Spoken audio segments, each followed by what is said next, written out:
Counting macros, or if it fits your macros, whatever you want to call it, it really is and has been blowing up on social media lately, just like with celery juice and it blowing up all over social media, except this seems to be hitting a different type of crowd from the celery juice people. Now, the counting macros seems to have really just exploded in the field of weight loss and fitness. It has some history dating back to like the earlier weightlifting days, but it really has gotten like this resurgence lately, especially with this whole IIFYM.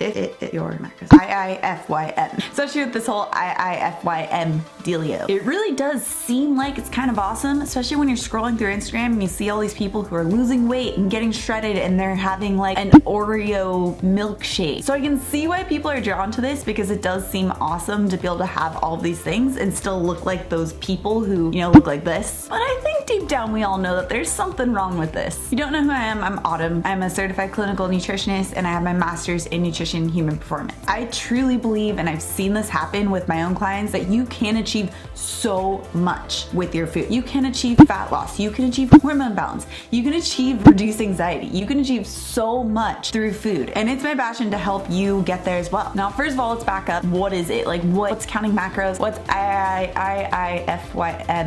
Like, when people say, do they say it out like that, or do they go like IFYM? I don't know. Anyway, this whole counting macros thing is essentially like counting calories, but taken to the next level. So you're still counting calories, but now you're also including your macronutrient, and that's what macros is short for. The macros include fat, protein, and carbs. If you watch my channel, you can already see where there's some problems, because just focusing on those three things, you're missing out on so much. So you're missing out on the sugar content, you're missing out on the fiber content, you're missing out on the quality of the fats. A lot already is going wrong, but I'm just gonna skip past that for now. So the whole idea behind counting macros is that instead of just focusing on cutting your calories, you're also focusing on your macronutrient distribution. So if you were to just cut calories, then you could essentially eat 1,200 calories of rice and you'd be in an energy deficit, which so many videos I want to do off that. But what counting macros focuses on is a little bit of a healthier approach, because it does have you actually take note of the types of, not even types of food, but the types of macronutrients that you're taking in. So making sure that you get a certain amount of fats,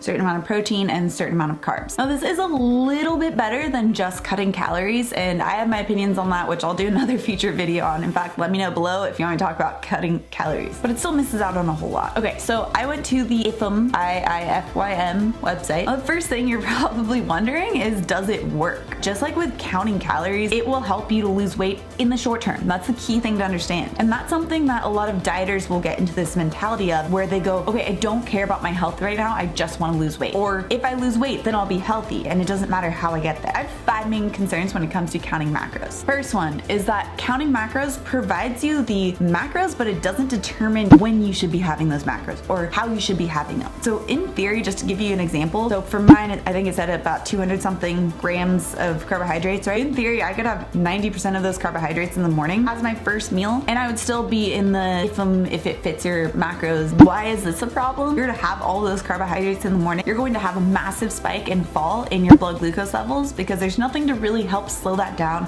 There's no protein, there's no fat to slow down that release, which causes a massive spike in your insulin levels, which is your storing hormone, and that results in a significant drop in your blood glucose level. Now, that drop in blood glucose is what triggers you to have those cravings, triggers you to feel hangry. It makes it so that you're hungry very soon after your meal, and ultimately makes it so that you're more likely to give in to your cravings and totally give up on what it is that you're trying to do in the first place. Now, the second issue I have with it is that just counting macros or counting calories reduces food to a number. So you'll often hear something like 100 calories of Oreos is the same as 100 calories of broccoli. If this is your philosophy, then you've absolutely clicked on the wrong video. Now let's take a look at why these two are so different. Oreos, if you have 100 calories of Oreos, obviously those are very high in sugar. So you're going to get a rush of blood glucose, which causes an increase in your insulin levels, which causes an increase in that storing mechanism. Insulin is a storing hormone, so it'll cause your body to be in that storing mode. Now this results in increased inflammation, increased cortisol, so your stress goes up, your anxiety goes up,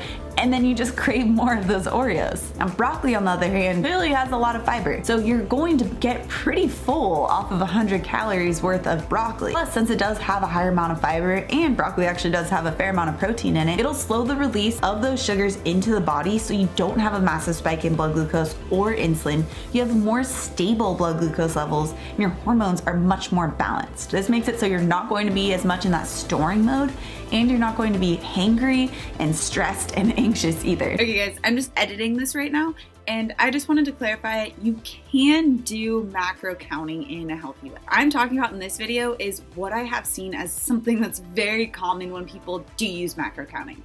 So just wanted to clear that up, that macro counting can be used for some people in a healthy way, but more than likely, this is what I always see happens. My third problem is that counting macros, or calories for that matter, really makes it so that you start to rely on processed packaged foods. Reason being is because if you are having real whole foods, so let's go back to that broccoli example. In order to accurately go along with this whole counting macros, you need a scale to measure out every single portion of every single food that you're having. So let's say you're making a homemade meal with some sauteed broccoli, with some wild caught salmon and some avocado. You have to weigh out each and every single one of those, and that can get really tiresome really quickly. So many people find themselves leaning heavily on pre-packaged and processed foods because it already lists out the macronutrients, so you don't need to be weighing out all of your food. And these pre-packaged foods tend to be lower in fiber, higher in sugar, and have extreme flavor. This is actually not a good thing, because when you are used to having foods that are artificially so extreme in flavor, so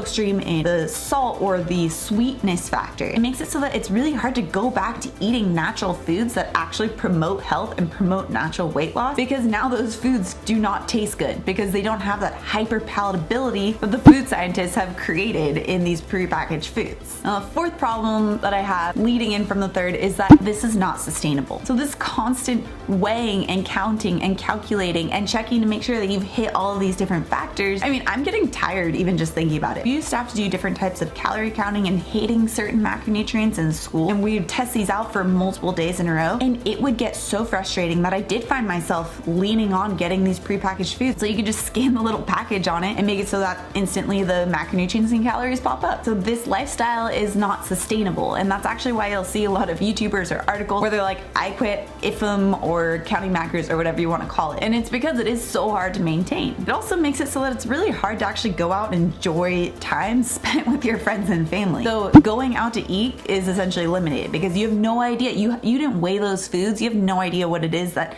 those foods are made up of. So it can actually be a really isolating experience too. Now the last problem I have is that it really reduces the control that you have on your own body. Our body is so smart. We have hunger cues, we have satiated cues, we have these things that help to regulate our body and make it so that we can be at a healthy weight. But the problem by introducing a lot of these just counting calories or macros, it makes it so that you start to forget what it feels like to actually know when you are full or to know when you are hungry. You no longer are listening to those internal cues, and those are always going to be around, and those are free. You know, hunger and weight loss, all of this is a really complex type of topic, and reducing it down to just looking at macronutrients or looking at calories really doesn't solve the problem. I mean, just for example, we know that stress or increased cortisol causes weight gain around the belly, even if you are in a calorie deficit. And there's the whole study with the Biggest Loser contestants where they found that 6 or 10 years later, they still have decreased BMRs or basal metabolic rate, which means that their metabolism has significantly decreased as a result of trying to extremely cut their calories. Ultimately, counting macros is not sustainable, it's not long term, and it makes it really easy to rely on unhealthy foods. There are so much more sustainable ways to achieve weight loss that actually allows you to